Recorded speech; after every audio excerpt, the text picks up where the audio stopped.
Ambassador Garcetti, I followed you while you on Twitter and elsewhere while you were in India. And my day job is helping American companies to do business in India, so I met many of your predecessors, but you were a class apart. And here's what I mean. Eric Garcetti visited, I think, every single state in India. I believe he even went to Arunachal Pradesh, which for those of you who know the politics in India was making a significant statement. I believe he met the Dalai Lama, which was also making a significant statement. But most of all, he did something I tell all my clients never to do, okay, which is to have street food in India. But there's something more fun that he did, which I hope my wife Smita and my friend Christine are going to encourage the ambassador to do. And you know what I'm talking about, Eric. But let's get serious first. Okay, so why does India matter to folks here in California? Why should people here care at all? Well, thank you all. Good evening. Namaste. Kaise hai? Hope everybody's, this one better? Okay. Can you hear me okay? Yeah. Okay, cool. What a joy it is to be here. Thank you, Consul General. I hope that Los Angeles knows how lucky we are to have this Consul General here, who is not only distinguished in the Indian Foreign Service, but also I think is the leader. To be the first is always the toughest, but is the right leader at the right moment for our city to finally build this bridge. And I'm a big fan of bridges over brinkmanship. Look at the world today, and I think we need more bridges and less brinkmanship. You are a class act, you're a gentleman, a bridge builder, and I loved your speech. I loved your words. They hit very close to my heart. I'm a native Angelino who's been going to India since I was 14 years old and thought I was going to live there when I was 20 and never dreamed. I think some of you know my biography. My college roommate, his father became the U.S. ambassador to India, and my second trip there was living and staying over spring break at the U.S. ambassador to India's home, never imagining that India would pull me back as that ambassador. And long before I came, India has this kind of power to pull on you. Long before I came back to India as your representative there, I also was your mayor, hoping to build that bridge and saying, come on, India, this is the one big city in the world that you don't have a consulate in that you need. Thank you to your efforts that really provided so much of that momentum. And I'll never forget this guy's boss, whose daughter happens to live in this city and work in the film industry, but one of the greatest diplomats that we have in the world, our Minister of External Affairs, who I was negotiating with, and he said, we want you to open up consulates in Bengaluru and in Ahmedabad.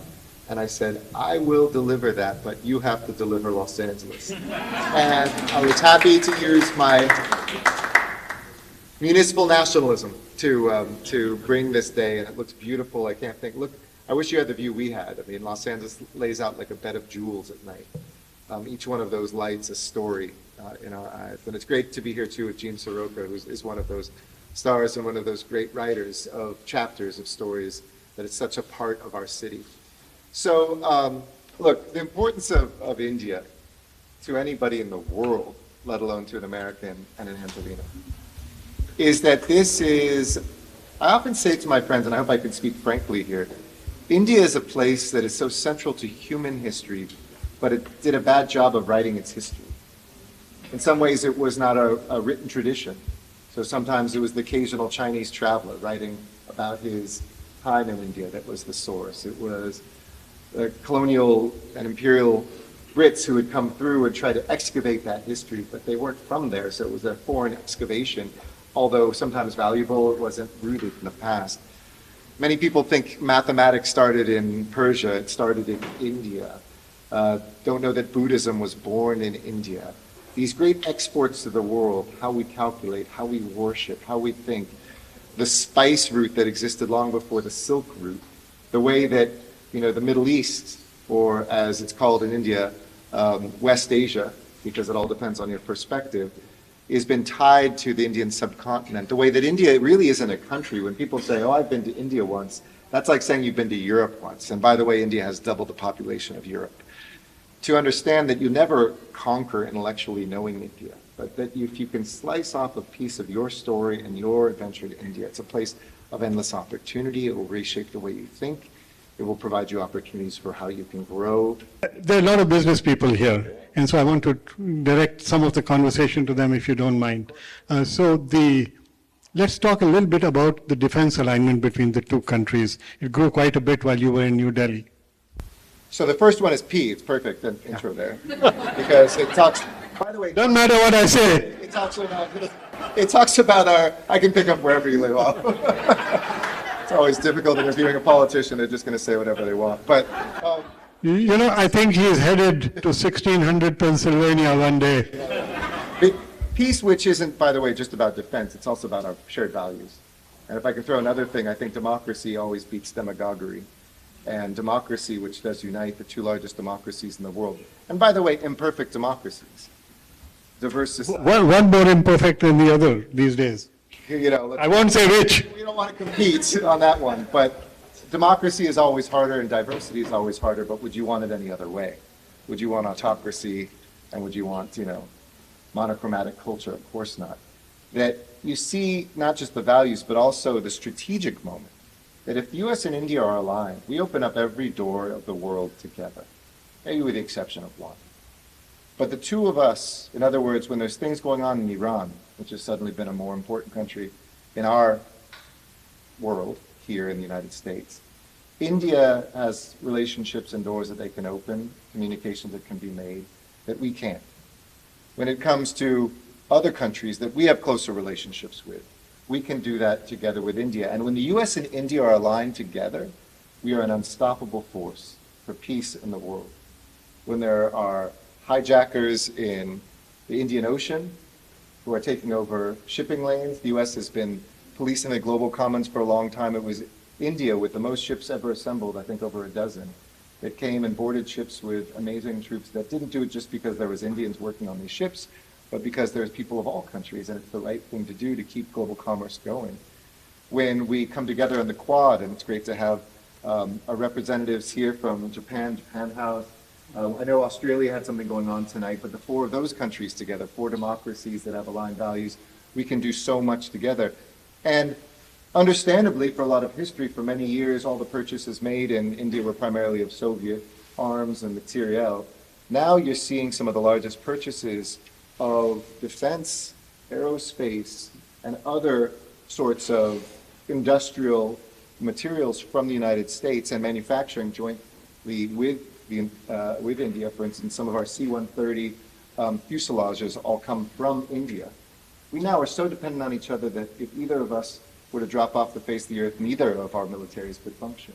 And I think the closer we get in sharing that intelligence, sharing that strategic vision, sharing that joint manufacturing, when I was in I'll shut up, I promise, in the Oval Office with Prime Minister Modi and the President, it's supposed to be a 5-minute stop by, and kind of like your questions to me, President Biden went on a little bit longer than expected.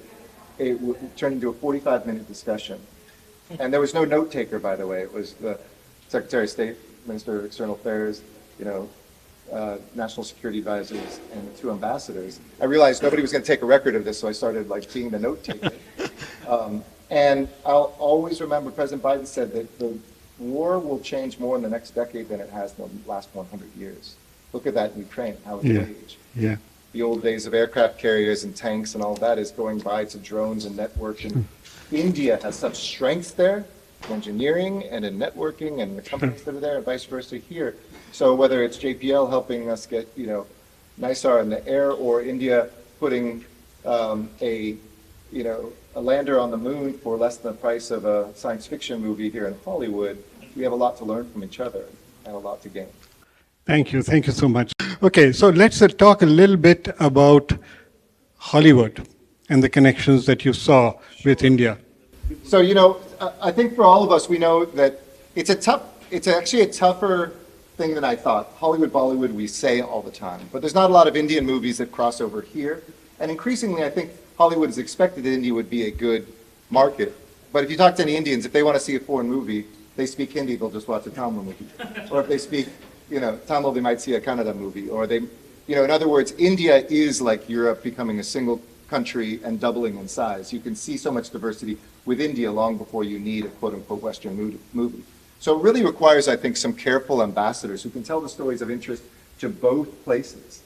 For instance, here, I had an Indian friend joke with me. It was a dream also before I knew I was going to go to India to put cricket into the Olympics, because it was the largest knots in the Olympics worldwide.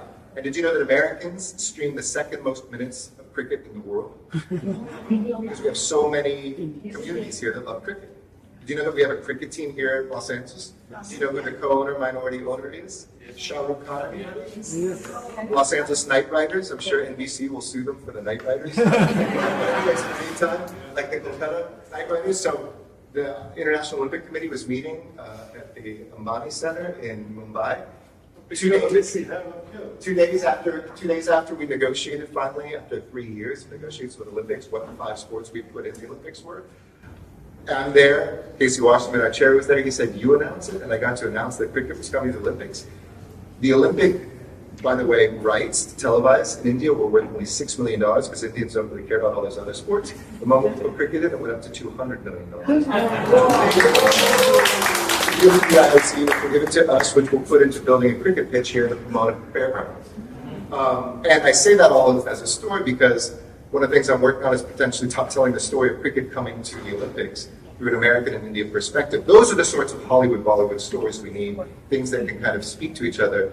RRR was a good example of that, a great action flick, as all the Bollywood people say Tollywood's more interesting these days, all the newer romances in Mumbai. But, for us to start to nuance that, it's great to see Indian films in mainstream theaters here, and not just Indian and South Asian folks going to see them, but non-South Asian audience members too. Let's talk about very briefly about education. We were at USC with the Consul General last week, and of course USC has more students from India than I think from any other country. The faculty is full of people from India, and the presidents go to India twice a year. But there's 100 other universities. We have more universities than the Bay Area, I keep telling you. And more good ones. Caltech, it goes on and on. So, where do you think the role of education is going between the two countries? There was talk about American universities setting up campuses in India. So, for those of you who don't know, the biggest source of foreign students in the United States is now India. 1 out of 4 foreign students approved in the last year I was there for the United States came from India. In fact, most of our universities couldn't survive financially without the Indians that are coming. So it's a big part of our education model. But it's also, think of the contributions of the people who come here. And if we've been lucky enough, no offense to India, because they've stayed, although increasingly they're going back too, because we've had CEOs, we've had folks who become everything from the secretary to governors and other political, vice president whose family came as a So this has enriched our nation tremendously, which is why this kind of anti-immigrant moment pains me so much in our country, because I don't think it's who we are, nor is it practical. Not as only immoral, it's impractical. But I also want to see the opposite happen. And Indian law has changed recently to allow it to become easier. But, we doubled the number of Americans who went to study in India. But it's about 2,000.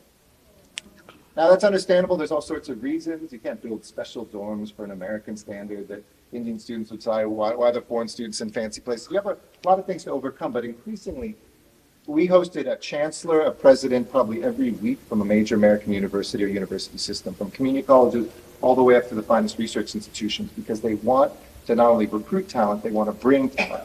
And I'll say this to a business student, to a medical student, to a researcher. If you don't spend a little time in India, you're missing out. And if you do spend time in India, you have an advantage. Well, thank you. So let me ask you a difficult question, but let me preface that first. When you were ambassador, I know you tweeted that you granted 1 million visas at one point.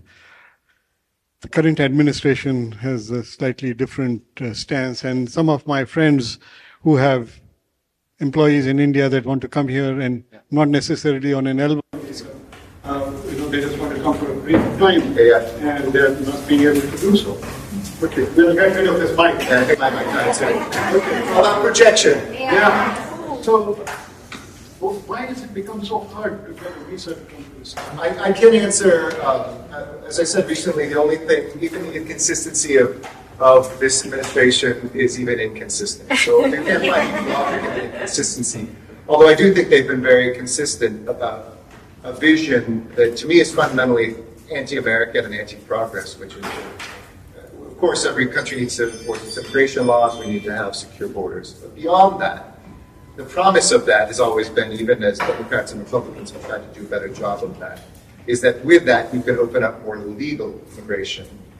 We certainly don't want to become a country whose population goes down because Native-born Americans are not reproducing at a rate rapid enough to replenish our population. And the difference between us being able to have immigrants come and not is night and day. We wouldn't have, were it not for Japanese, Filipino, and Indian immigrants, an agricultural industry in California. We would not have, were it not for immigrants that came from Mexico, from Ireland, from Italy, we wouldn't have had the growth of this country. So why is it so difficult? It's frankly because of ideology. And I hope that those who are involved in business, who benefit from the rule of law, who benefited from migration, who benefited from all of those things, that maybe you like some things this administration is doing, won't just be silent on the sidelines and accept a full-scale ideological change in who we are. And it's not about Republican, it's not about Democrat, it's about also the practicality. Nations that close off themselves to the world will be, I think, punished versus those who are not. I am for transformations over tariffs. Another thing, I'm for, finding ways to find talent, not to tariff the world. Thank you. I want to take a brief commercial break to acknowledge what was saying of presidents. Where are you? Thank you, everybody. If you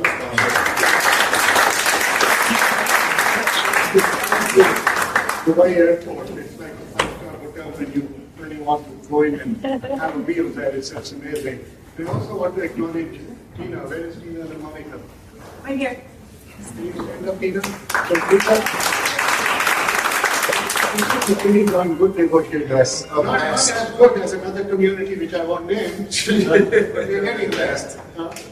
However, we had Tina representing the Indian interests with the owners of the various properties, and she did an amazing job.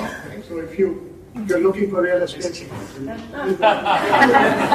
think about it. It's a good time to get a deal downtown. It's one thing if you took your question. Yes. And I think it must be from a reporter. What is your experience as mayor of LA for a few months?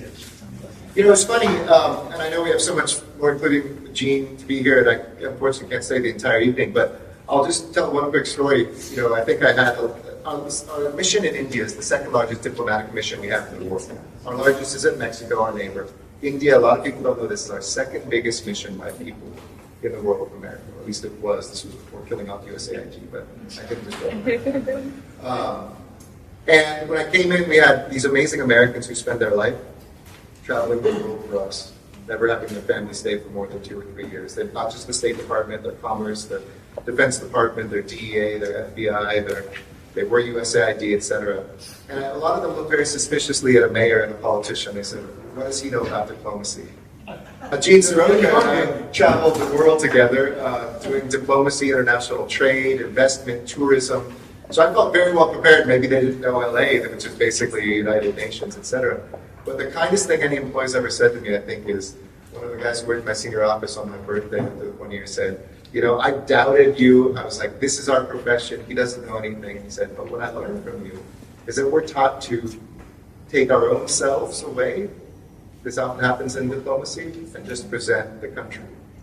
When the strength of the country is actually who we are, and we saw a leader who was not only able to share himself, to dance, to eat, to do whatever. Dance!